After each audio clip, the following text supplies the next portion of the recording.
Déménager en Suisse, ce n'est pas juste changer de région, c'est sortir de l'Union européenne. Il y a une frontière physique et fiscale.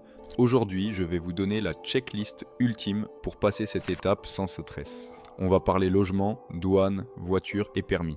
Si vous suivez ce plan, vous passerez la frontière avec le sourire. Étape numéro 1. Le logement. C'est le problème de l'œuf et de la poule. Pour avoir un permis de séjour, il faut une adresse. Pour avoir un appartement, il faut un permis de séjour. Comment on fait ? N'essayez pas de louer votre appartement définitif à distance. Les régies immobilières ne louent jamais sans visite et elles demandent un dossier complet avec 3 fiches de paye suisse que vous n'avez pas encore. La stratégie gagnante, c'est le logement temporaire. Prenez un Airbnb, un appart-hôtel ou une sous-location meublée pour les 3 premiers mois. Cela vous donne une adresse officielle pour recevoir votre permis. Une fois sur place, avec votre permis en poche et vos premières fiches de payés, vous pourrez visiter des appartements classiques et rassurer les régies. Petite astuce en or. Pour louer, on va vous demander une garantie de loyer. 3 mois de loyer bloqué. Si vous n'avez pas 10 000 francs à bloquer, utilisez des services comme Swiss Caution ou First Caution. Je vous mets un lien en description. C'est une assurance qui se porte garante pour vous moyennant une cotisation annuelle. C'est très courant et accepté partout. Étape numéro 2. Le passage en douane. C'est le moment critique. En principe, tout ce que vous importez en Suisse est soumis à la TVA. Mais il existe une exonération totale pour les effets de déménagement. Pour ne rien payer, vous devez respecter 2 règles d'or. Première règle, vous devez posséder les objets depuis au moins 6 mois. Si vous achetez une cuisine neuve ou une télé géante la veille du départ, vous paierez la taxe à la frontière. Gardez vos factures si c'est du matériel récent. Deuxième règle, vous devez remplir le formulaire 1844. C'est le document sacré. Vous devez lister tout ce que vous avez dans le camion. 10 cartons de livres, un canapé, un lit.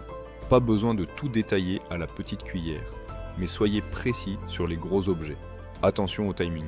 Les douanes pour les marchandises commerciales, et votre déménagement en est une, ne sont pas ouvertes 24 heures sur 24. En général, c'est du lundi au vendredi, de 7h à 17h30. Si vous arrivez le samedi ou le dimanche avec votre camion, vous resterez bloqué tout le week-end sur le parking. Vérifiez les horaires du poste de douane précis où vous allez passer. Étape numéro 3, votre voiture. Vous l'aimez, vous voulez la garder. C'est possible. Comme pour les meubles, si vous possédez la voiture depuis plus de 6 mois, vous ne payez pas de taxe d'importation. Vous devez la déclarer sur le même formulaire 1844. Une fois en Suisse, vous avez le droit de rouler avec vos plaques françaises ou belges et votre permis étranger pendant UNN.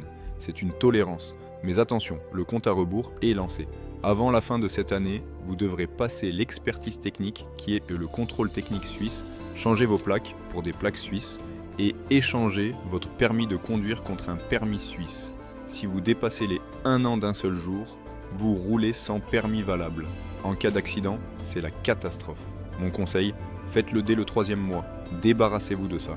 Étape numéro 4, l'inscription à la commune.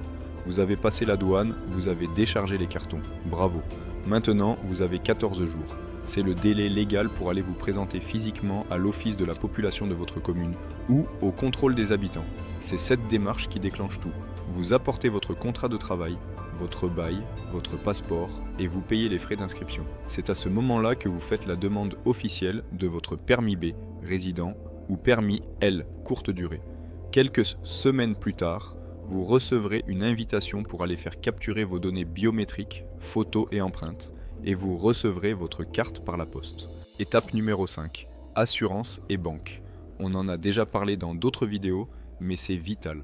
Pour la banque, ouvrez un compte Wise ou une néobanque avant d'arriver pour avoir un RIB suisse prêt pour le salaire.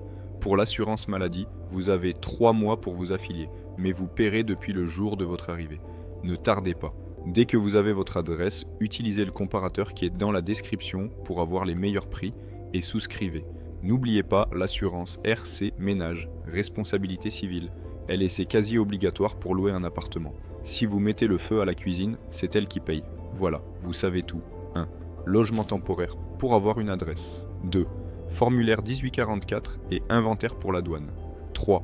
La voiture, vous avez 1 an pour la changer. 4. Inscription à la commune sous 14 jours. Ça a l'air dense et ça l'est. Un déménagement international est une charge mentale énorme. Pour vous soulager, j'ai créé un guide pour réussir son expatriation. C'est gratuit et le lien est dans la description. Ne laissez pas un papier manquant gâcher votre nouvelle vie. téléchargez le guide, préparez vos cartons et bienvenue en Suisse. C'était le plan B. Bon déménagement.